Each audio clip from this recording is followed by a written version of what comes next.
Pour enrichir le sol, eh ben moi je fais comme beaucoup de jardiniers, on fait notre compost. Donc dans le compost, tout ce qui est herbe qui entoure le jardin, épluchures qu'on ramène de la maison. Il ne faut pas mettre soit des pissenlits, à cause des racines, soit du liseron. Le compost, c'est ma seule façon d'améliorer la qualité de mon sol. J'ai un compost un peu classique avec un entourage en plastique, épluchures de jardin, tout et tout.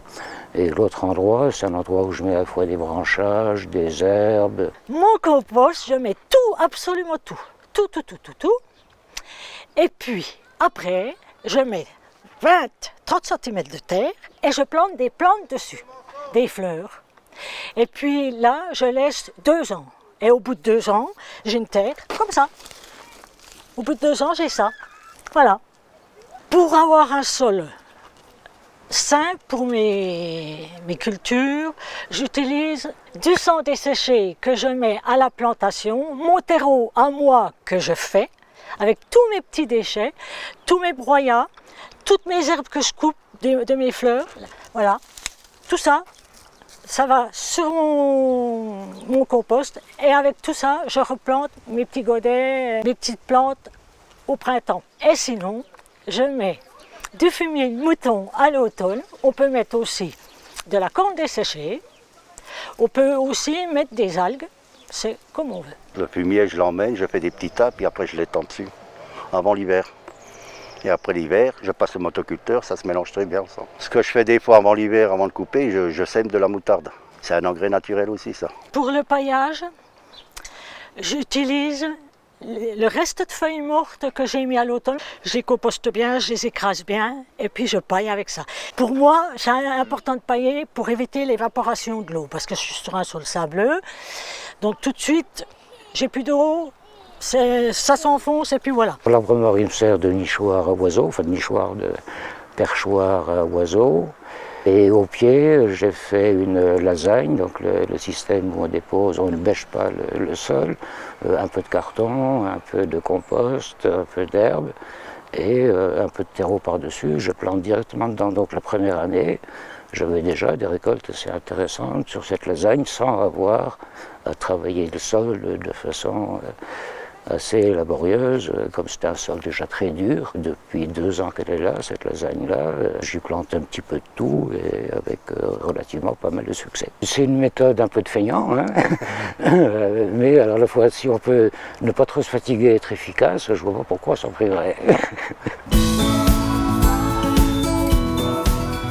Pour les mauvaises herbes, moi je pense qu'il y a 1 ou 2 mauvaises herbes. Le liseron il est extrêmement difficile à enlever. Alors vous prenez une boîte de conserve, vous la retournez sur votre liseron. Et puis vous masquez votre boîte de conserve.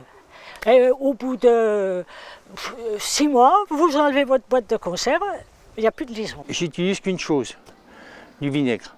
Vous prenez 1 litre d'eau, un tout petit peu de sel, du vinaigre et puis un demi-citron. C'est la réaction entre les deux, entre le vinaigre et puis le citron surtout qui sont efficaces. À la main, il faut piocher, il faut nettoyer. Bon, ça prend du temps, mais... Parce que, non, le désherbant, comme je disais, le désherbant, de toute façon, c'est interdit. Autrement, le meilleur moyen, c'est l'hiver quand on le retourne. Hein. Avant l'hiver, c'est d'enlever les racines, hein, surtout le chien-dent. Hein. Le dorifort, alors ça quand même c'est une bête à chagrin. L'homme en pyjama rayé, comme j'appelle toujours, vous plantez des datura et du ricin. Et puis là, vous n'avez plus de dorifort. La base du jardinage pour éliminer la vermine, c'est toujours ne pas laisser trop de mauvaises herbes et puis de piocher. Et il suffit de surveiller aussi, puis ne pas attendre d'être envahi, quoi. Les pucerons, là c'est le savon noir surtout.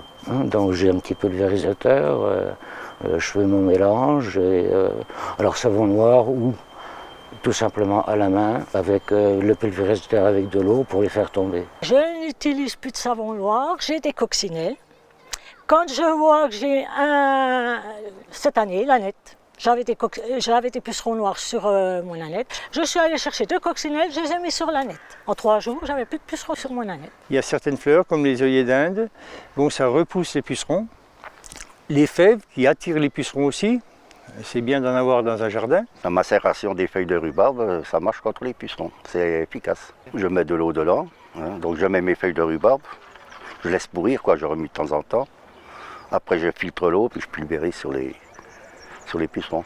Et à des chenilles, c'est des papillons après. Alors maintenant, je ne détruis plus les chenilles. Quand je les découvre, je les laisse. Et je traîne généralement le merle, le rouge-gorge par là. S'il le trouve, il le trouve. J'ai plein de papillons, je pense que c'est parce que je laisse les chenilles aussi. Pour éviter aussi les petits insectes, je vais mélanger des plantes. Je mélange mes fleurs pour perturber un peu les insectes. Quand il y a des autres plantes, de la nette, des fleurs, entre mes carrés de choux, elles le retrouvent moins facilement le deuxième et le troisième carré. J'ai aussi quand même pas mal d'orvets qui, comme je passe très peu la tondeuse, je les esquinte assez peu. Et je crois que les orvets sont friands de limaces. Les œillets d'Inde, quand ils sont en fleurs, il n'y a plus de limaces. J'ai des escargots de Bourgogne que je garde au jardin. J'en ai 8, c'est mes copains. Et pareil, grand consommateur de toutes petites limaces. Si vous voyez un escargot et que vous dites qu'il vous a mangé votre salade, il faut vraiment le surveiller, regarder. Il est sur la feuille de salade décomposée, déjà décomposée, la feuille de salade déjà jaune, mais il ne s'attaquera pas à votre feuille de salade verte. On ne pourra pas toutes les éliminer et puis de toute façon il en faut parce qu'il y a des petites bêtes qui servent à manger les autres et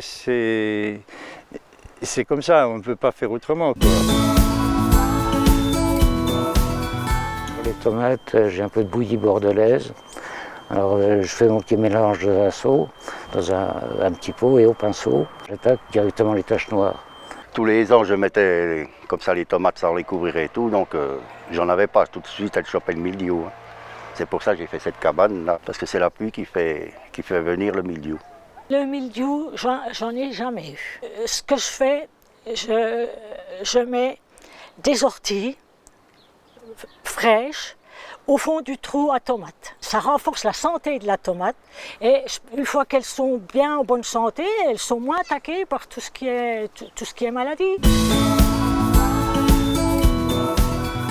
Le jardin, il faut tous les jours être dedans, hein, s'en occuper bien sûr, hein, piocher, tout. Et suivant le temps aussi, là on n'y peut rien pour le temps. Hein. Il n'y a pas d'autre secret, hein, il faut être tous les jours dedans. Hein. Tous les jours piocher, nettoyer. Se servir de ce qu'on a, de ne rien éliminer. Par exemple, je ne porte pas mes herbes à la déchetterie. Je les garde pour mulcher en hiver.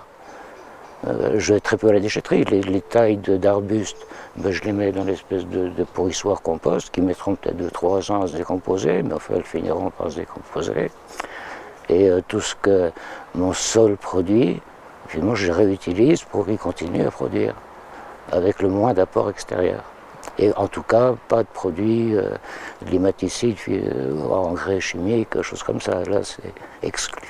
Si on fait un jardin pour employer des produits chimiques, autant aller en grande surface acheter ses légumes et on n'a pas de problème, on n'a pas à se baisser, c'est plus facile. Je pense qu'après tous ces produits chimiques, on va les retrouver dans la terre, on va les retrouver dans notre organisme et puis je voudrais retransmettre quelque chose de sain à mes enfants, mes petits-enfants, à la planète entière.